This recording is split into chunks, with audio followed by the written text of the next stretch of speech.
আসসালামু আলাইকুম রহমতুল্লাহ বরকাত। সম্মানিত ভিউয়ার, সবাইকে জানাই সৌদি আরবের সন্ধ্যার শুভেচ্ছা অভিনন্দন, বাংলাদেশের রাত্রের শুভেচ্ছা অভিনন্দন। মাসাহাল খায়ের, আলহামদুলিল্লাহ। আশা করি সবাই ভালো আছেন। সবাই ভিডিওগুলোকে শুরু থেকে শেষ পর্যন্ত দেখবেন। দেখতে দেখতে ভালো লাগা থেকে ভালোবাসা হয়ে যাবে ইনশাল্লাহ। আমরা সবাই ভালো থাকতে চাই, কিন্তু ভালো থাকার কাজ কেউ করি না। ভালো থাকতে হলে বেশি কিছু করা লাগে না। ডিসাইড আপনার কাছে, আপনি ভালো কিছু ফল পেতে চান না খারাপ পেতে চান। আল্লাহ আমাদের কাছে বেশি কিছু আদেশ করে নাই। আল্লাহ সূরাতুল বায়ানাতে বলছেন 5 নম্বর আয়াতে যে তোমরা সালাত আদায় করবে, জাকাত প্রদান করবে, এটাই হলো আসল দিন। এই দিন কায়েম করলে তোমরা পাবে জান্নাত। সেই জান্নাতের তলদেশে বয়ে যাচ্ছে মধুর ঝর্ণা দ্বারা অনেক ফল বৃক্ষ, যা তোমরা জীবনে চোখে দেখোনি। তো এই শান্তির জায়গা পেতে হলে দুনিয়াতে কিছু কষ্ট করতে হবে।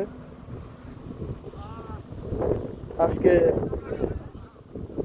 যদি আপনার সন্তান যদি আগুনে পড়ে, আপনি কি বসে থাকতে পারবেন? পারবেন না। নিজে চেষ্টা করবেন, এলাকাবাসীকে নিয়ে চেষ্টা করবেন যাতে আপনার সন্তানকে রক্ষা করতে পারেন। ঠিক তেমনি আপনি আপনার সন্তানকে আজকে নামাজের জন্য তাগিদ দিচ্ছেন না, নামাজ পড়ার জন্য আদেশ করছেন না, ভালো কাজের কথা বলছেন না। আপনার সন্তান মন যা খুশি তাই করতেছে, তাকে আদেশ দিচ্ছেন না। কালকে যখন কিয়ামতের ময়দানে আপনার সন্তানকে যখন কিয়ামতের মাঠে আপনার সামনে দিয়ে টেনে হিঁচড়ে জাহান্নামে নিয়ে যাবে, তখন আপনি কিভাবে সহ্য করবেন? শুধু আপনার সন্তানকে নয়, আপনার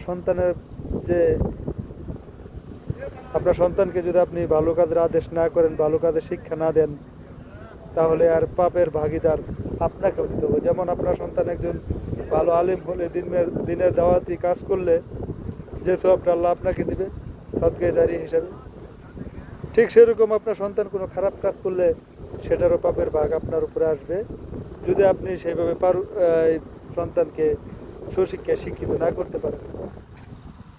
আপনার চেষ্টার বাইরে যদি আপনার সন্তান খারাপ হয়ে যায়, সেটা তো আল্লাহ অবশ্যই দেখবেন, সেটা স্বতন্ত্র। কিন্তু তারপর আপনার চেষ্টা থাকতে হবে আপনার সন্তানকে সুশিক্ষায় শিক্ষিত করার। তো যাই হোক, আমরা সবাই নিজেদের সন্তানরা যাতে ভালো পথে চলে সেইভাবে পরিচালনা করি। আমাদের সন্তানরা আজকে বিভিন্নভাবে পথভ্রষ্ট হয়ে গেছে। সবাই চেষ্টা করব নিজ নিজ সন্তানকে নিজ নিজ দায়িত্বে ভালো কাজে উৎসাহিত করার জন্য, সুশিক্ষায় শিক্ষিত করার জন্য। এই বলে আজকের মতো আমার আলোচনা এখানে শেষ করতে। আসসালামু আলাইকুম।